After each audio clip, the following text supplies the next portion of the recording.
কোটা সংস্কারের দাবিতে বুধবার বিভিন্ন কর্মসূচি নিয়ে রাজপথে ছিলেন শিক্ষার্থীরা।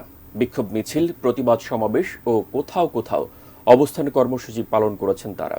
ফেনী ও মুন্সিগঞ্জে আন্দোলনরত শিক্ষার্থীদের মিছিলে ছাত্রলীগের হামলায় আহত হয়েছেন পুলিশ সহ ২৫ জন।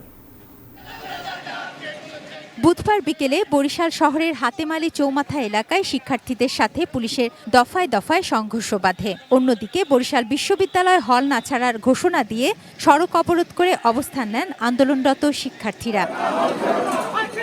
রাজশাহীতে হল ছাড়ার নির্দেশনা অমান্য করে বিশ্ববিদ্যালয়ের শিক্ষার্থীরা প্রশাসন ভবনের সামনে অবস্থান নিয়ে বিক্ষোভ কর্মসূচি পালন করেন। ৫ দফা দাবিতে প্রায় ৯ ঘণ্টা ভিসিকে অবরুদ্ধ করে রাখেন তারা।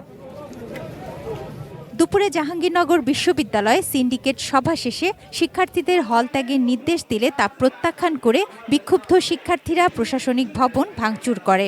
উপাচার্য সহ অন্যান্যদের অবরুদ্ধ করে বিশ্ববিদ্যালয় শহীদ মিনারের সামনে সড়কে অবস্থান নিয়ে বিক্ষোভ করেন। ময়মনসিংহে বাংলাদেশ কৃষি বিশ্ববিদ্যালয়ের বাধ্যতামূলক হল ত্যাগের ঘোষণার নোটিশ প্রত্যাহারের দাবিতে উপাচার্যের বাসভবনের সামনে অবস্থান নেন শিক্ষার্থীরা। সিলেটের শাহজালাল বিজ্ঞান ও প্রযুক্তি বিশ্ববিদ্যালয়ের সাধারণ শিক্ষার্থীরা হল ছাড়লেও ক্যাম্পাসে অবস্থান নেন আন্দোলনকারী শিক্ষার্থীরা। ফেনী শহরে ট্র্যাঙ্ক রোডের শহীদ মিনার এলাকা দিয়ে আন্দোলনকারী শিক্ষার্থীরা মিছিল নিয়ে যাওয়ার সময় ছাত্রলীগ তাদের বাধা দেয়। সংঘর্ষে আহত হন ২০ জন। সকালে মুন্সিগঞ্জে পদ্মা সেতু টোল প্লাজা এলাকায় আন্দোলনকারীরা মহাসড়ক অবরোধের চেষ্টা করলে পুলিশের বাধার মুখে পড়ে।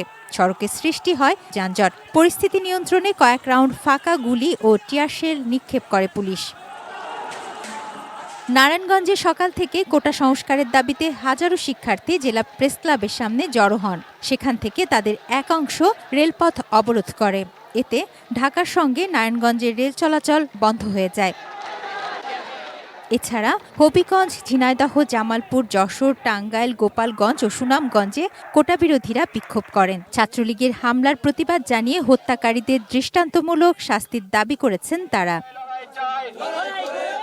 তুনাজিনা তুনু, ডেস্ক রিপোর্ট, এটিএন নিউজ।